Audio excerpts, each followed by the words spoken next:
Hello అండి. Welcome back to my channel. ఈరోజు మనం ఈ వీడియోలో తెలుసుకోబోయేది ఏంటంటే శుక్రమౌఢ్యమి, గురుమౌఢ్యమి అంటే ఏమిటి? 2025లో ఎప్పుడు ఈ మౌఢ్యమి రోజులు ఎప్పటి నుంచి ఎప్పటి వరకు ఉంటాయి అనే విషయం అనేది తెలుసుకుందామండి. ముందుగా మనము మౌఢ్యమి అంటే వాడుక భాషలో మనము మూఢాలు అని, మూఢమి దినములు అని అంటాం కదండీ! అంటే ఏమిటి? ఈ రోజుల్లో ఏ కార్యాలు చేయాలి? ఏ కార్యాలు చేయకూడదు? అనే విషయం అనేది కూడా తెలుసుకుందాము. గ్రహాలకు రాజు సూర్యుడు కాబట్టి సూర్యుడికి అత్యంత సమీపంలోకి ఏ గ్రహమైనా వస్తే ఆ గ్రహం అనేది తన శక్తిని కోల్పోయి బలహీనపడుతుంది. అలా గురుగ్రహము సూర్యుడికి దగ్గరగా వచ్చినప్పుడు గురుమూఢమి, అలాగే శుక్రుడు సూర్యుడికి దగ్గరగా వచ్చినప్పుడు శుక్రమూఢమి వస్తుంటాయి అని అంటుంటారు. ఆ సమయంలో అవి బలహీనంగా మారిపోతాయి.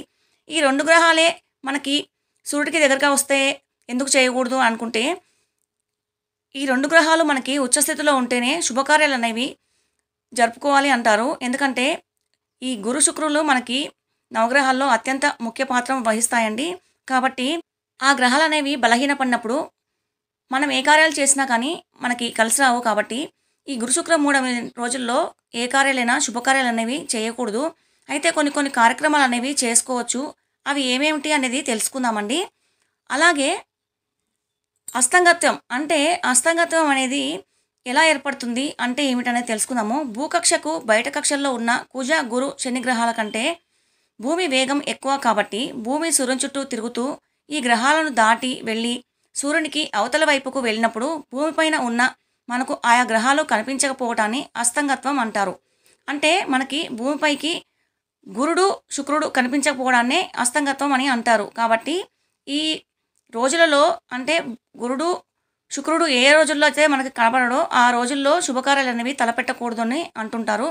అయితే ఈ మౌఢ్యమి అనేది అన్ని గ్రహాలకు ఉన్నప్పటికీ గురు శుక్ర మౌఢ్యమి మనపై ప్రభావం అనేది బాగా చూపుతుందండి. శుక్రమౌఢ్యమి కాలంలో ప్రకృతి బలం అనేది తగ్గుతుంది. అలాగే సముద్ర ఆటుపాట్లలో పెనుమార్పులు వస్తాయి. భూకంప ప్రమాదాలు పొంచి ఉంటాయి. శుక్రుడు సంసార జీవితానికి కారకుడు. జాతకంలో శుక్రుడు బలహీనంగా ఉంటే సంసార జీవితం సజావుగా సాగదు. మూఢం సమయంలో ఏదైనా శుభకార్యం చేస్తే అశుభం వినాల్సి వస్తుందని అంటుంటారు. కాబట్టి ఏదైనా కష్టం కలగొచ్చని, ఆర్థికంగా నష్టం వాటిల్లే అవకాశం కూడా ఉంటుంది. కాబట్టి మూఢం సమయంలో ఏ శుభకార్యము తలపెట్టకూడదని అంటారు. అయితే ఇంకా మనము ఈ మూఢమి రోజుల్లో చేయాల్సిన పనులు, చేయకూడని పనులు ఏంటి అనేది తెలుసుకుందామండి. మూఢమి రోజుల్లో చేయవలసినవి సీమంతం చేయవచ్చు. అలాగే చిన్నపిల్లలకి అన్నప్రాసం చేయవచ్చు.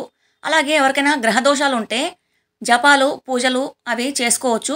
మాసికాలు, శ్రాద్ధకర్మలు, తద్దినాలు ఇవి పెట్టుకోవచ్చండి. వీటికైతే తప్పు లేదు. వీటిని ఆపకూడదు కూడా. ఇక ఇంటి రిపేర్లు అనేవి చేసుకోవచ్చండి. మామూలుగా పాతిళ్ళు ఉంటే ఇంటి రిపేర్ చేసుకోవచ్చు. అలాగే భూములు కొనుగోలు చేయవచ్చు. అలాగే అమ్మడం చేయవచ్చు. కొత్త బట్టలు మామూలుగా అంటే శుభకార్యాలకు కాకుండా మామూలుగా అయితే కొనుక్కోవచ్చు. ఇంకా ప్రయాణాలు కూడా చేయవచ్చండి.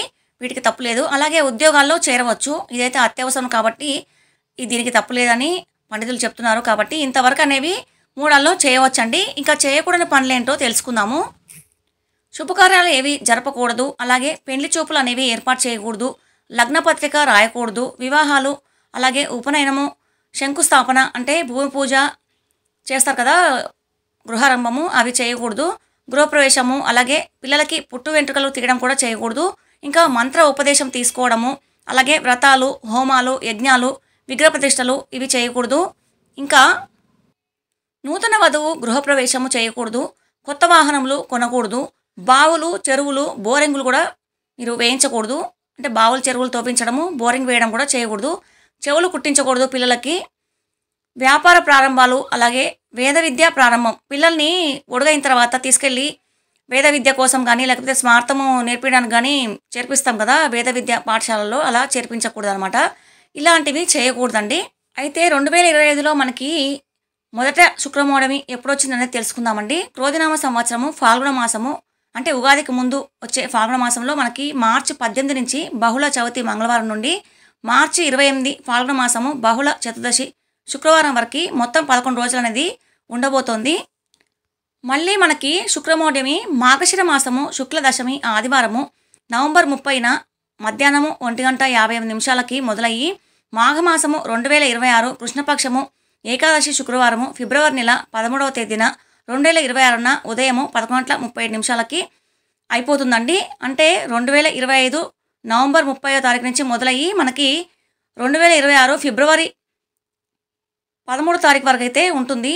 ఈ శుక్రమూఢమి మాత్రము 76 రోజుల పాటు ఉంటుందండి. ఇక గురుమూఢమి ఎన్ని రోజులు ఉన్నాయి, ఎప్పటి నుంచి మొదలు అనేది తెలుసుకుందామండి. జ్యేష్ఠ పౌర్ణమి మంగళవారము జూన్ 10వ తేదీన 2025న రాత్రి 2:37 మొదలయ్యి ఆషాఢ మాసము శుక్ల త్రయోదశి మంగళవారము 2025 జూలై 8వ తేదీన మధ్యాహ్నము 3:18 వరకు అయితే ఉంటుందండి. అంటే మొత్తం మనకి 29 రోజులు పూర్తి అయితే ఉంటుంది. కాబట్టి ఈ రోజుల్లో శుభకార్యాలు అనేవి తలపెట్టకూడదు. ఇదండి మరి ఈ వీడియో. మనకి 2025 నుంచి 2026 వరకు శుక్రమూఢమి, గురుమూఢమి రోజులు ఏ రోజుల్లో ఉన్నాయి, ఎప్పటి నుంచి ఎప్పటి వరకు మొదలు, అలాగే చివరి తిథులు కూడా తెలుసుకున్నాం కదా. ఈ వీడియో మీకు నచ్చినట్లయితే లైక్ చేయండి, షేర్ చేయండి, సబ్స్క్రైబ్ చేయడం మర్చిపోకండి. ఈ వీడియో చూసినందుకు ధన్యవాదాలండి. మరొక వీడియోతో మీ ముందుంటాను.